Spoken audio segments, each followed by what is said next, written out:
24 anos após o Tri, depois de fracassos com equipes primorosas e outras nem tanto, voltamos a ficar maiores que todos. O ano é 1994 e o Brasil é tetracampeão da Copa do Mundo.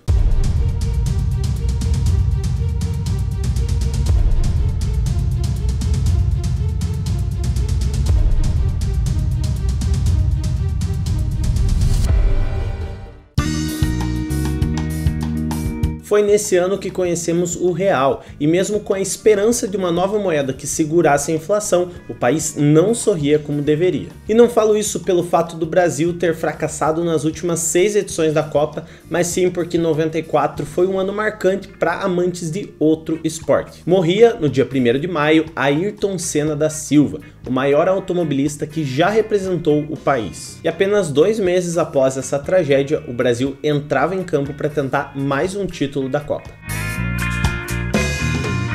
Para a Copa de 94, as eliminatórias sul-americanas ainda eram divididas em grupo, e o Brasil ficou no grupo B. Foi um grupo complicado, já que os 3 primeiros do grupo ficaram com pontuações muito próximas. O Brasil passou em primeiro com 12 pontos, a Bolívia logo em seguida com 11 e o Uruguai, que foi eliminado, com 10.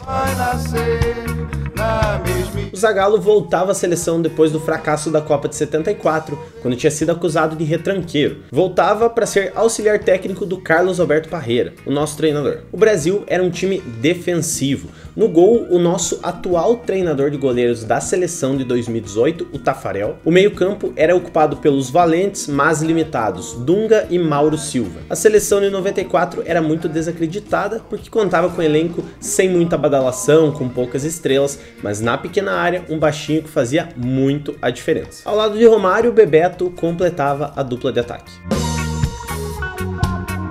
O Brasil estreou na Copa do Mundo contra a Rússia e aos 27 minutos do primeiro tempo, Romário abriu o placar com oportunismo e no segundo tempo o Raí fechou a conta em um pênalti sofrido por Romário. No segundo jogo, o Brasil se soltou mais, jogou mais tranquilo e venceu o Camarões por 3-0. No último jogo da primeira fase, o Brasil enfrentou a Suécia e aos 23 minutos a Suécia abriu o placar com Anderson. A seleção sueca se fechou, dificultando a penetração do ataque brasileiro. Mas no comecinho do segundo tempo, o Romário marcou e empatou a partida, 1-1. Mas a seleção saiu de campo vaiada, com a torcida mostrando seu descontentamento com relação ao esquema tático que era extremamente defensivo. Nas oitavas, jogo duro, onde o Brasil enfrentou os Estados Unidos. Depois de um jogo duríssimo, onde o lateral Leonardo foi expulso por ter atingido o rosto de um jogador americano com uma cotovelada muito violenta, o Brasil venceu por 1-0 com o gol do Bebeto aos 15 minutos da segunda etapa. Nas quartas de finais, contra a Holanda, o Brasil fez sua melhor partida do Mundial. O jogo terminou 3-2 para a seleção brasileira, com gols de Romário, Bebeto e Branco. Esse gol do Branco foi um gol de falta, muito emblemático, que o Romário sai da jogada e tudo, que você já conhece, e que desempatou aos 36 minutos o jogo para o Brasil. Na semifinal, o Brasil foi para Los Angeles enfrentar a mesma Suécia com quem tinha empatado na fase de grupos. Os suecos voltaram a jogar retrancados, o que exigiu muita cautela e paciência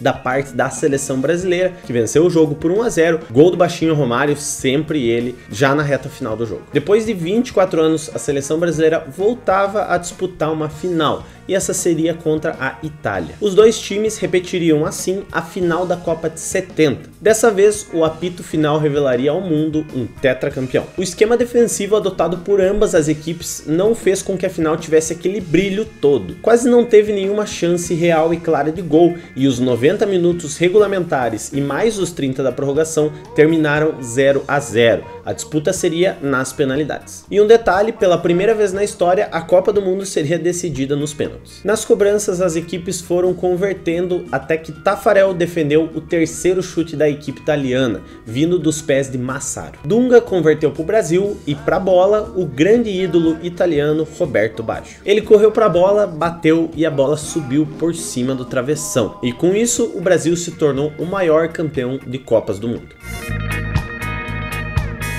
O Brasil foi a única seleção de todo o continente americano a alcançar as quartas e finais. Dos 8 times, 7 eram europeus. O atacante reserva Viola reclamava muito de sono. Segundo o jogador, o motivo eram os roncos do então jovem Ronaldo Fenômeno. Ele tinha problema de adenoide e, abre aspas, roncava como uma serra elétrica. fecha aspas. O Embala Nenê foi a comemoração criativa que o jogador Bebeto achou para homenagear o filho que nasceu em época de Copa do Mundo. E essa foto que você tá vendo aqui do lado, meus amigos, é a emblemática cobrança de Roberto Baggio, que graças a Deus deu o tetracampeonato pra gente. Então é isso, galera, esse foi o 4º episódio da minissérie especial da Copa do Mundo que a gente tá fazendo. Curte e deixa o seu like aqui embaixo se você gostou e comenta se você também embalou o Nenê junto com o Bebeto na comemoração. Se inscreve no nosso canal, ativa o sininho das notificações e é isso, até a próxima. Não se esqueça, todo mundo tenta, mas só o Brasil é penta.